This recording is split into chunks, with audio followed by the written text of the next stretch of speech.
नमस्कार दोस्तों। तो कैसे हैं आप लोग। उम्मीद है आप लोग अच्छे होंगे और आपकी पढ़ाई भी बहुत अच्छी तरह से चल रही होगी। दोस्तों तो एक बार फिर से आरकेएस क्लासेज में आप लोगों का स्वागत है। दोस्तों अगर आप लोग इस चैनल पर नए हैं तो प्लीज इस चैनल को सब्सक्राइब जरूर करें ताकि मेरी जो भी आगे आने वाली वीडियो होगी आप तक सबसे पहले पहुंचे। दोस्तों आज हम लोग पढ़ेंगे आरएस फैक्टर। इससे पहले दो वीडियो पार्ट 1 और पार्ट 2 ब्लड का हो चुका है। अगर आप लोग नहीं देखे तो प्लीज सबसे पहले वो देखें, उसके बाद ये आपको और भी बेहतरीन तरीके से समझ में आएगी। तो आइए हम लोग स्टार्ट करते हैं कि आरएस फैक्टर क्या होता है। तो दोस्तों आरएस फैक्टर की जो खोज 1940 ईस्वी में लैंड स्टीनर तथा वीनर ने किया था। कब किया था? तो 1940 ईस्वी में। किन्होंने किया था? तो लैंड स्टीनर और वीनर ने किया था। यह एक विशेष प्रकार का एंटीजन होता है। पिछले क्लास में हम लोगों ने पढ़ चुका है एंटीजन क्या होता है, एंटीबॉडी क्या होता है। जिसे सबसे पहले रीसस नामक बंदर में देखा गया था, उसे ही हम लोग कहते हैं आरएस फैक्टर कहते हैं। उसके बाद जिसमें आरएस फैक्टर उपस्थित रहता उसे हम लोग आरएस पॉजिटिव कहते हैं, आरएस फैक्टर का पॉजिटिव कहते हैं। और जिसमें आरएस फैक्टर उपस्थित नहीं होता उसे हम लोग कहते हैं आरएस निगेटिव फैक्टर कहते हैं। भारत में 90% लोग आरएस फैक्टर पॉजिटिव होते हैं। आप लोग देखेंगे कि रक्त का संचरण क्या होता है, ट्रांसमिशन ऑफ ब्लड। जब किसी व्यक्ति को बाहर से रक्त दिया जाता है या खून दिया जाता है उसे हम लोग रक्त का संचरण कहते हैं। दोस्तों ब्लड बैंक में रक्त 40 डिग्री फ़ारेनहाइट पर रखा जाता है, नहीं तो वह खराब हो सकता है अगर ज्यादा पर रखे तो। एक व्यक्ति एक बार में 1 यूनिट अर्थात 200 ml खून दान कर सकता है। कम से कम 6 महीने में या साल में एक बार ब्लड डोनेशन करना चाहिए। तो दोस्तों अब हम लोग आगे चलते हैं। दोस्तों भारत में 1 यूनिट ब्लड, 1 यूनिट खून का दाम लगभग 1500 से 2000 रुपया के बीच रहता है। उसके बाद जब हम रक्त का संचरण या आदान प्रदान करते हैं तो ब्लड ग्रुप के साथ साथ हम लोग आरएच फैक्टर का भी मिलान करते हैं कि ए ग्रुप का है कि बी ग्रुप का है, इस टाइप से हम लोग मिलान करते हैं। यदि हम आरएच पॉजिटिव का रक्त आरएच निगेटिव वाले व्यक्ति को दे दे तो पहली बार में कुछ नहीं होगा, लेकिन दूसरी बार में आरएच निगेटिव वाले व्यक्ति की मृत्यु हो जाएगी। इसको एक बार फिर से देखते हैं हम लोग। क्या कहा? अगर आरएच पॉजिटिव का रक्त आरएच निगेटिव वाले व्यक्ति को दे दे तो पहली बार में कोई इफेक्ट नहीं पड़ेगा, लेकिन अगर यही प्रक्रिया दूसरी बार दोहराई जाए तो आरएच निगेटिव वाले व्यक्ति की मृत्यु हो सकती है, क्योंकि इस स्थिति में रक्त अत्यधिक चिपचिपा हो जाता है, जिससे क्या होता है, बहाव प्रभावित होता है। नोट करके लिख लीजिएगा कि ओ नेगेटिव वाले रक्त को हम लोग कहते हैं सर्वदाता यानी यूनिवर्सल डोनर, किसी को भी दे सकते हैं, क्योंकि इसमें सभी प्रकार के एंटीजन तथा आरएस फैक्टर पाए जाते हैं। उसके बाद है एथेरोब्लास्टोसिस फिटेलिस। क्या होता है इसको हम लोग देखेंगे। यदि पिता का आरएच पॉजिटिव और माता का आरएच निगेटिव हो तो इस स्थिति में पहली संतान पर कोई प्रभाव नहीं पड़ेगा, किंतु उसके बाद की जो संतान होगी वह मृत पैदा होगी या पैदा होने के तुरंत बाद उसकी मृत्यु हो सकती है। फिर से एक बार इसको देखते हैं, ये क्या कहना। यदि पिता का RH factor positive, RH factor कैसा हो, पॉजिटिव, और माता का आरएच फैक्टर कैसा हो, निगेटिव, तो पहली संतान पर कोई प्रभाव नहीं पड़ेगा, लेकिन जब दूसरी संतान होगी तो उसके बाद क्या होगा कि या तो मरा हुआ पैदा होगा या पैदा होने के तुरंत बाद मर जाएगा। तो दोस्तों अब हम लोग आगे देखते हैं। दोस्तों अब हम लोग देखेंगे कि माता पिता के रक्त समूह का बच्चे पर क्या प्रभाव पड़ेगा। तो आइए हम लोग सीखते हैं। अगर माता का ओ ब्लड ग्रुप और पिता का ए रहे तो बच्चों में कौन सा ब्लड ग्रुप हो सकता है? तो ओ भी हो सकता है और ए भी हो सकता है। हम लोग इसका विपरीत भी कर सकते हैं, अगर पिता का ए और माता का ओ तो भी ओ और ए ही बनेगा। उसके बाद अगर माता का ब्लड ग्रुप ओ और पिता का ब्लड ग्रुप बी रहे तो बच्चों का जो ब्लड ग्रुप होगा उनके बच्चों का ओ भी हो सकता है और बी भी हो सकता है। उसके बाद माता का ब्लड ग्रुप ओ और पिता का ए बी रहे तो बच्चे का ब्लड ग्रुप ए भी हो सकता है और बी भी हो सकता है। और जब दोनों का समान रहे, माता का भी ओ और पिता का भी ओ, तो उनके बच्चों का भी ब्लड ग्रुप ओ ही होगा। उसके बाद अगर समान रहे, माता का भी ए और पिता का भी ए रहे ब्लड ग्रुप, तो उनके बच्चों का जो ब्लड ग्रुप होगा ए भी हो सकता है और ओ भी हो सकता है। उसके बाद अगर माता का भी बी और पिता का भी बी ब्लड ग्रुप रहे तो उनके बच्चों का ब्लड ग्रुप बी भी हो सकता है और ओ भी हो सकता है। उसके बाद अगर ए बी, माता का भी ए बी और पिता का भी ए बी हो तो उनके बच्चों का ब्लड ग्रुप ए भी हो सकता है, बी भी हो सकता है और ए बी भी हो सकता है। उसके बाद अगर माता का ए और पिता का ए बी ब्लड ग्रुप हो तो दोस्तों उनके बच्चों का ब्लड ग्रुप ए भी हो सकता है, बी भी हो सकता है और ए बी भी हो सकता है। जब माता का ब्लड ग्रुप बी और पिता का ए बी हो तो उनके बच्चों का जो ब्लड ग्रुप है ए भी हो सकता है, बी भी हो सकता है और ए बी भी हो सकता है। उसके बाद अगर माता का ब्लड ग्रुप ए और पिता का ब्लड ग्रुप बी हो तो उनके बच्चों का जो ब्लड ग्रुप है ए भी हो सकता है, बी भी हो सकता है, ए बी भी हो सकता है और ओ भी हो सकता है। तो दोस्तों उम्मीद है कि आपको समझ में आ गया होगा। तो अब हम लोग आगे चलते हैं। दोस्तों अब हम लोग देखेंगे कि बॉम्बे रक्त समूह क्या होता है, बॉम्बे ब्लड ग्रुप क्या होता है।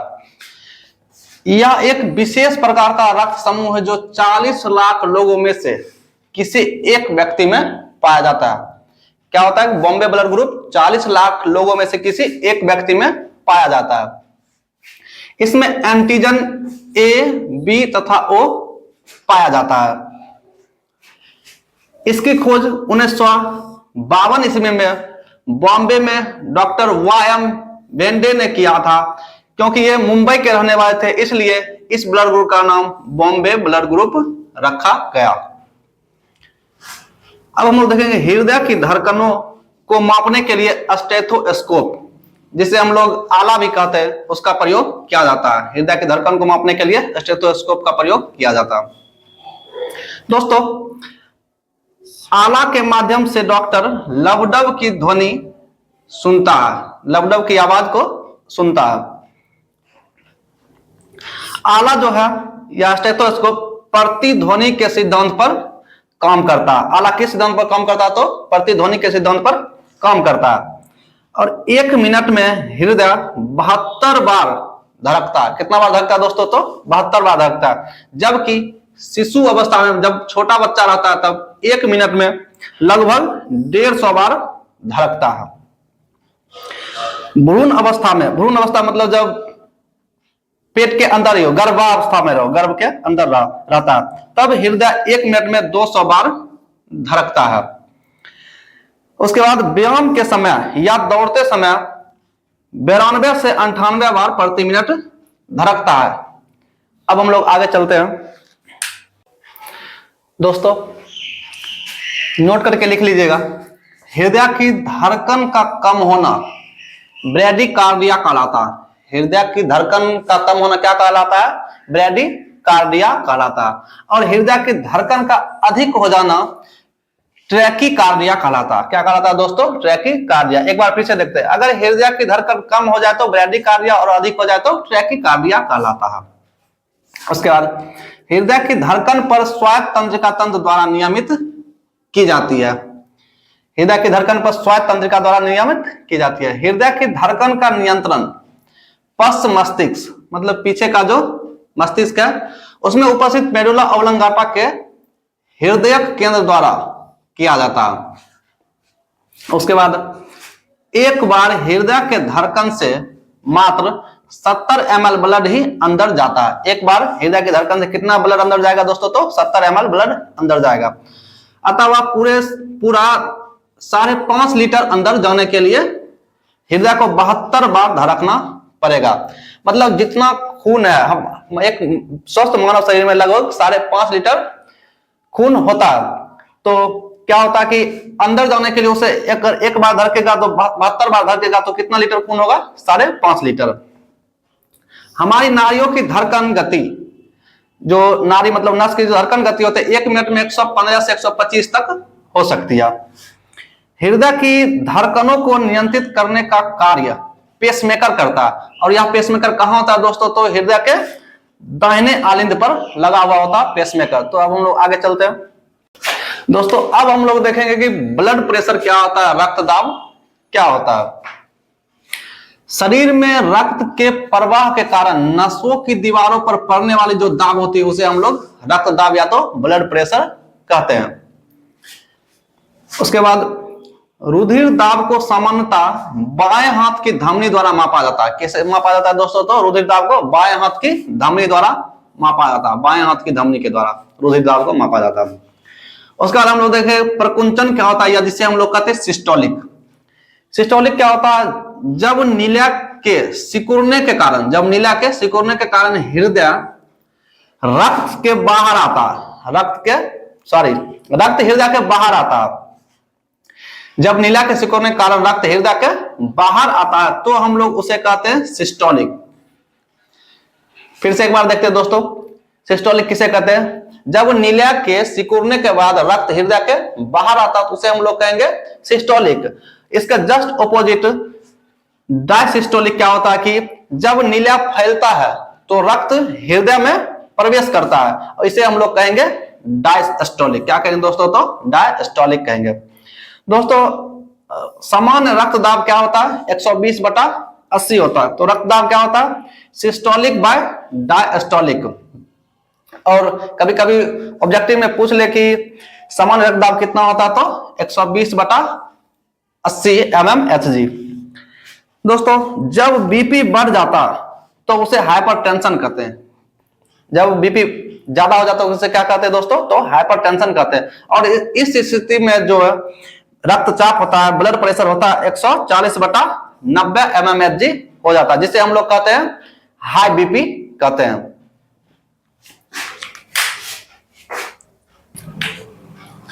दोस्तों एटिनॉल का प्रयोग करके हम लोग क्या करते हैं? रक्तचाप को घटाते हैं। क्या करते हैं? घटाते हैं। अगर ज्यादा होता है तो उसको हम लोग एटिनॉल का प्रयोग करके रक्तदाब को क्या करते हैं? घटाते हैं।